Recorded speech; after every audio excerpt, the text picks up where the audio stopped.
Hey there friends, it's Missy again. Thanks so much for stopping in today. I have a new layout and video to share for Hip Kit Club, and I'm using the 2020 February kits for this Mixed Media Monday layout. And I challenge myself to not use any pink on this page, and you're not going to believe it, but I don't. I was quite pleased with myself because I'm a huge pink lover, but I just decided that I needed to not use it for this page. So I went through a lot of the embellishments, the pocket life cards, the pattern papers, and anything that had a shade of blue, light blue or dark blue, yellow, and even some green is what I'm going to use. And I have these two black and white pictures of my daughter Reese, and I'm going to use white textured cardstock as my background because I want to do some mixed media and I really want these colors to show. All right, so here we go. Now, I thought about doing a grid design. When I want to use a lot of embellishments, I like to do a grid. And so all I'm doing here is using my T-square ruler and a pencil to make a big quadrant, a crisscross. So I'll have 4 quadrants. And I'm going to very carefully add a little bit of clear gesso to each section. And I guess I did it this way in the end. I don't think it really matters why I just didn't coat the whole sheet of cardstock like I normally do, but I didn't want the colors that I'm going to use to run into each other. I wanted to keep each quadrant separate from the next. And so I felt like if I just colored the whole thing as one whole sheet of paper that the colors might run and blend. I don't know what I was thinking, but anyway, the background has got the clear gesso on it and it's dry, and so here I'm just going to start to play around. I got a bunch of yellow things here and I'm just going to kind of create a yellow cluster and then a light blue cluster, a dark blue cluster, and a green. And I've got way too many things pulled out, so I'm not going to use everything, but I'm just playing around here, seeing what I have. And it's kind of like putting a puzzle together. If you've never made a grid page before, they're really fun because first it forces you to, keep everything in each section. Now, if you're doing a grid, it doesn't have to be 4 big chunks like this. You could do smaller. You could do like tic-tac-toe and have 9 small. You could do circles. I mean, there's a whole bunch of ideas that you could do with grid, but it kind of forces you to stick within the little square of the section that you're working on. So it kind of limits your space. And then if you break it down into colors like I'm doing here, you're limited on each color scheme. And so it kind of dictates what you're going to use on your page. And if you're stuck with an idea, you can't come up with something, this is a great way to go because it sort of narrows down what you can use. So you kind of saw the idea that I was going with there. I've cleared everything off and now I'm going to start adding my color to the background. And the colors that I'm using today are all from previous color kits. This is the Lindy's, I think this one's Grab a Guy Gold. We got that, gosh, I don't even remember, a couple months ago. It's a very pretty yellowish golden color. It matches the yellow in these Pinkfresh Studio and Paige Evans products perfectly. This is, I believe, called Tilt-A-Wheel Teal. It's another Lindy's powder. And I'm not trying to make these little sections perfect. I'm just, spraying the yellow down and then adding a little bit of water to the blue powder. I'm going to mix in some of the Jana's Jade.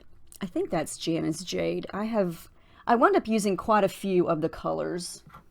Yes, that is Jana's Jade. It's a little bit of a darker blue, but I just wanted to mix a couple colors in there. This is a Shimmerz that we got eons ago, Jenny B Blue. It's beautiful turquoise color. Just adding a spritz of that in there. And you can just kind of see the mixing and the matching of the blues. And I'm just adding water, using my brush, and just kind of coloring in the square. Now I'm going to come in with the green, and this is the green that we got last month, I believe. It's beautiful. It's called Merry-Go-Round Green. It's the perfect spring St. Patrick's Day green. It's very, very pretty. So I'm going to use a little bit of that and mix in some, sorry, I'm grabbing for all these colors. There's a green spray I'm going to add in there from Lindy's that we got a long time ago called Mad Hatter Mint. going to use some of that also. Oop, that's the blue. Where's the green? There's the green. That's the Mad Hatter mint right there. It's fun to mix all these colors together. They just all coordinate so nicely, and everything from month to month just tends to coordinate with the next month's kits. I always say get the color kit because, you know, you start to collect everything, and then the more kits you receive, the more things are going to match and you'll have more options. Now here's where I almost made a boo-boo. Look how dark that is. That was not the dark blue that I was going for. So I accidentally used way too much of it. That one is called Afternoon Delight Denim, and it's spilled over into the yellow section, so I'm trying to dab some of that up. So yeah, it's going to work out, but that was definitely not the shade of blue I was going for. So I'm going to try to fix it. And I'm going to spray in a little bit of the Deep Blue Sea Shimmerz that we got a long time ago. And this sort of saves this color, or this section, because, yeah, I thought I had made a mistake. Even some of the blue powder got over into the green section. It just almost turned into a big old disaster. But I'm going to fix it. It's going to work out. I'm just going to add some more green. I was going to go back and add some more layers to each section anyway. And in the end, you can't even tell it works out.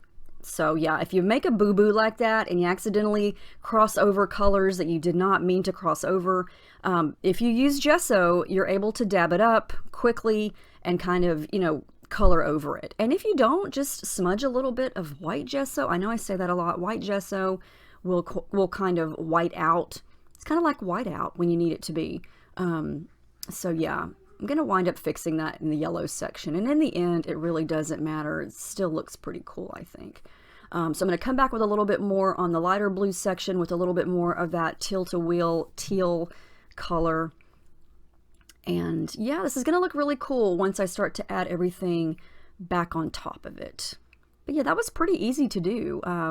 You're just basically coloring in the sections. And I like the edges to be kind of soft and messy looking. I didn't want them to be perfect, squared off, you know, squares with edges.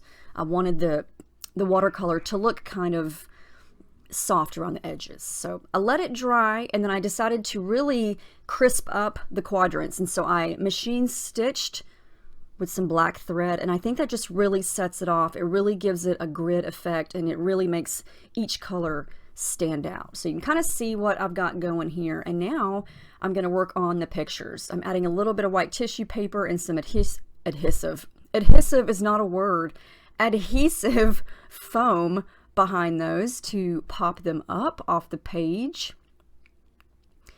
And they're going to kind of go crooked right there in the center, and I situated them like that because her head is turned in each photo in a different direction, so it kind of looks like she's looking at herself, looking in toward the layout. And then I'm going to go back with all the embellishments again and just sort of rebuild everything. And a lot of the stickers still have the backings on. I cut things out from the puffy sticker sheet, the sticker sheet, that way I could move them around.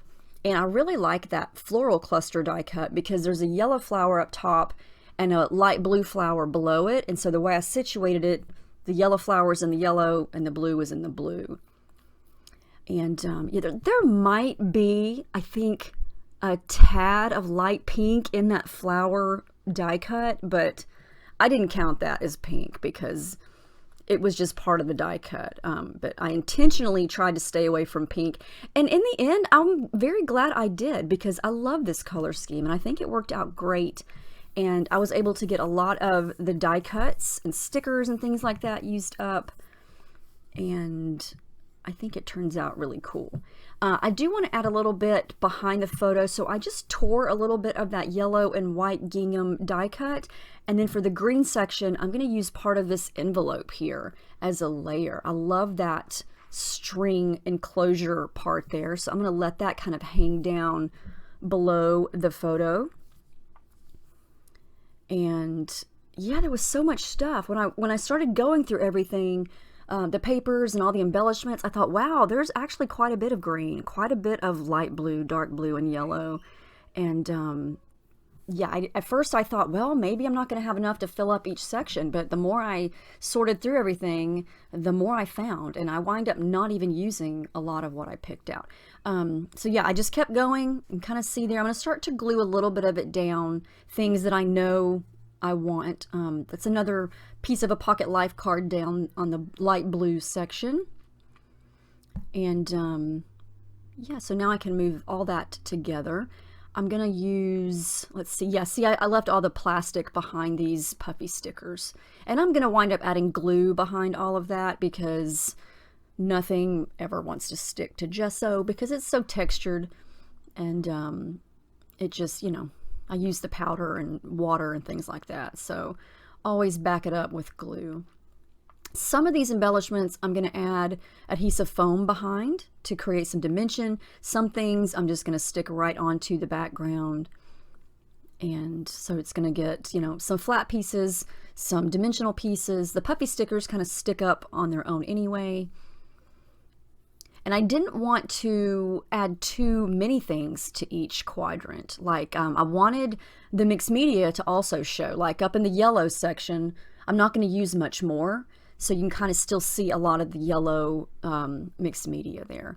I'm trying to find a part of this paper here that I want to use as a layer behind the photo for the darker blue section.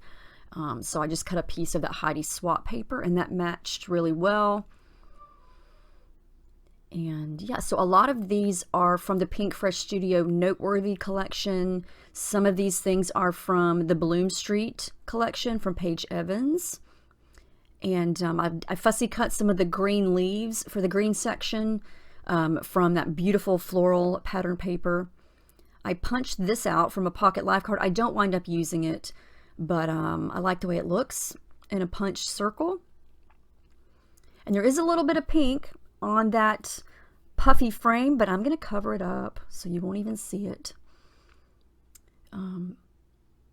This was really fun. It just felt kind of like putting a puzzle together and making all the little pieces kind of, I know I say Jen Scow a lot, but nestle, I'm using her word again. She's the queen of nestling, and this is a great example of nestling. You just find all of the little bits and pieces and kind of work them in toward each other to where, like I said, it just kind of fits like a puzzle. And it's fun to do. It's a challenge, but it's fun because it just challenges you to make different shapes kind of work together. And you're able to fill spaces by twisting and turning certain things and layering things. I don't wind up using these little chevron arrow pieces here. At first I thought that I wasn't going to have enough green pieces, and so that's why I cut those arrows, but turns out there are plenty of green things. I love that shine sticker. That's from the little Bloom Street sticker book. So yeah, I just kept going and going and going, so I spared you the rest of that. Got most everything where I think I want it, and I really like it. So I'm going to start to glue. Now, the gluing process took a while because I didn't want to move anything.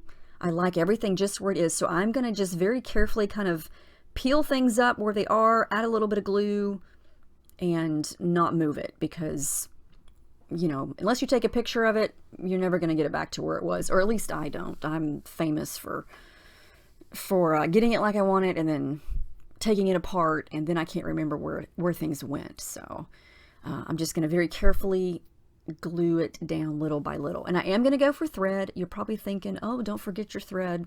So I'm going to do just each color in one place on each quadrant. And the yellow thread is going to go behind that circle. And I did add some foam behind that. And so I just kind of looped the thread around 3 of my fingers over and over and over again to make a big circle, and then layered it behind there. And then I'm going to do a light blue thread, the darker blue thread, and then some green. So all colors will have thread. So you can kind of see there what I've got glued down. I am going to add pops of these gold thickers. I'm going to add 1 thing of gold to each quadrant. And I ran out of the hearts, and so I'm going to use some leaf sprigs for the green section since I had those leaves. Because I've got a heart on the yellow section, a heart on the blues, and then the leaf sprigs on the green. And I'm getting close. I am going to add the word love to this little noted label sticker up here. It was just so empty and white, and I had those stickers from Noteworthy, Pinkfresh Studio, and the word love fit right there perfectly, so that's where that's going to go. And then I have all 4 colors on the Noteworthy enamel dot sticker sheet, so I'm going to use 3 enamel dots in each color. This was just fun. It got more and more fun as it went because I just kept finding things to add, and yeah. Now, here's where I thought, okay, do I want a title? Where's it going to go? All these big gold words were awesome, but it was just too much. I didn't want to get too crazy with the title. So I used the word you, and then I'm going to use this little sticker that says Capture Beauty. And there's a pink flower on it, but you know what? I'm going to cover it up with a green heart because the light blue part is on the light blue section and the green heart is on the green section. It worked out. And then you is gold. And I just punched out a little white circle for that. And I'm going to layer that right there on top of the photos down there toward the bottom. And so you could be the title or Capture Beauty, either one. It's not very specific, but it's fine. I found another bright green little enamel. It's from a wooden button, but I just took the enamel piece off of the button for the green section. And then I'm going to move the heart here that's on the light blue section because this little heart die cut here has lines on it. And I thought that would be perfect for just a little bit of journaling. So that's where I'm going to do that. And these were just cute pictures of her on the patio one day. So I didn't have a whole bunch of journaling to write. So that little heart was perfect. And then I'm going to add the date stamp. I think I do that after I film, but I stick it down there in the light blue section. Last thing I'm going to do is add some black splatters. That is from a Shimmerz from my stash. Anyway, that's it. There's the final page. I love how this turned out, and I did not use any pink. Are you proud of me? I'm so proud of myself. Don't get me wrong. I still love my pink, but I just feel like my last 2 layouts were pink heavy. So yeah, it's fun to just set up a little challenge for yourself sometimes and go for it. And as you can see, there are a ton of things that are not pink. Some people have asked me, you know, how can I use the hip kits to create masculine pages? Well, this could definitely be a masculine page. It's not girly colors at all. So there's definitely ways to make boyish color schemes and stay away from the pink. So anyway, I hope you guys enjoyed this. I love how it turned out. Let me know if you have any questions. Anyway, I'll see you guys in my next video. Thanks for watching. Hope you have a great week.